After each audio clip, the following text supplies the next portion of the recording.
As the Nazi regime intensified its hold over a significant portion of Europe in 1943 summer, the Allied commanders chose the sandy shores of Normandy as the focal point for a colossal assault that would free the continent and shift the momentum of World War II. It took the Allies almost a year to get ready for this intricate onslaught. However, they recognized that if the Nazis received even a 48-hour heads-up regarding its timing and place, the entire D-Day endeavor could be jeopardized. Hence, they initiated a sophisticated decoy strategy, dubbed Operation Bodyguard. To mask the actual invasion's location, the Allies wove an intricate tapestry of deceit, leading the Nazis to believe an assault could transpire anywhere along their Atlantic Wall, the expansive 500-mile coastal defense system stretching from the Arctic Circle down to the northern edge of Spain, or even as distant as the Balkans. Key to the triumph of Operation Bodyguard were over a dozen German spies stationed in Britain who had been detected, detained, and then turned by British intelligence. Feeding these double-crossed agents with a steady diet of misleading data to relay to Berlin was the Allies' strategy. For instance, two such agents, known covertly as Mutt and Jeff, transmitted comprehensive briefings about the non-existent British Fourth Army supposedly gathering in Scotland, purportedly to collaborate with the Soviets in a Norwegian invasion. Amplifying this deception, the Allies orchestrated false radio communications discussing issues like ski equipment and how tank engines perform in freezing conditions. This subterfuge proved effective, leading Hitler to divert a combat division to Scandinavia shortly before D-Day. The most strategic point for the D-Day offensive would logically be the Pas-de-Calais region in France, situated 150 miles to the northeast of Normandy and being the nearest to Great Britain across the English Channel.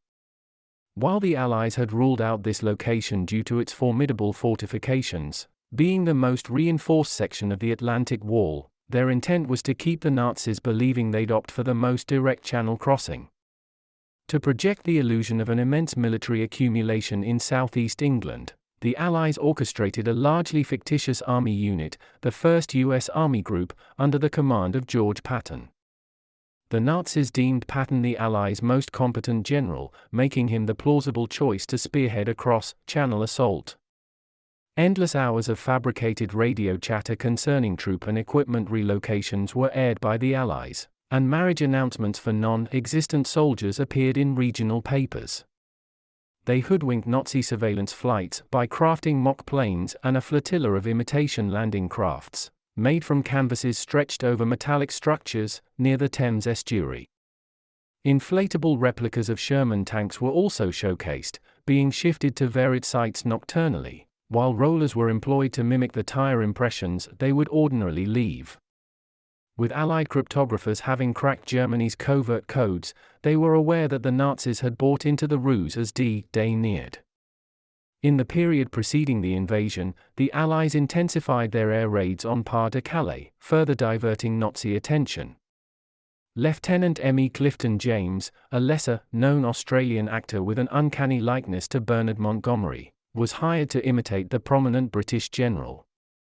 After closely observing Montgomery to replicate his gestures, James wore the general's attire, including his signature black beret, and traveled to Gibraltar on May 26, 1944. He subsequently flew to Algiers, where the German intelligence was likely to notice him. The idea was to suggest that an immediate attack on the English Channel was unlikely with the Allied general surveying the Mediterranean. When the D-Day invasion of Normandy was underway, the art of subterfuge persisted. Aircraft heading toward Pas-de-Calais released a barrage of aluminum strips, generating deceptive radar signatures that indicated a vast armada was on its way.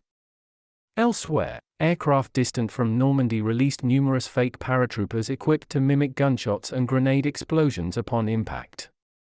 Alongside these dummies, British Special Forces touched down, playing phonograph recordings that mimicked the noises of soldiers and gunfire.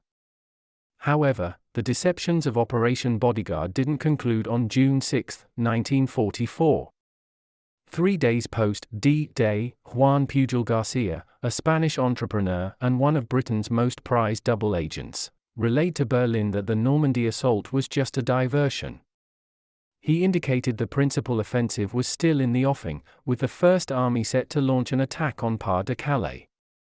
To bolster his claims, he highlighted that Patton remained stationed in England. Garcia's credibility was such that Hitler withheld reinforcement troops from moving from Pas-de-Calais to Normandy for a staggering 7 weeks post-D-Day. This strategic delay enabled the Allies to establish a crucial foothold, ultimately facilitating their triumphant campaign in Europe, a success that might have been unattainable without the intricate ruse to mislead the Nazis.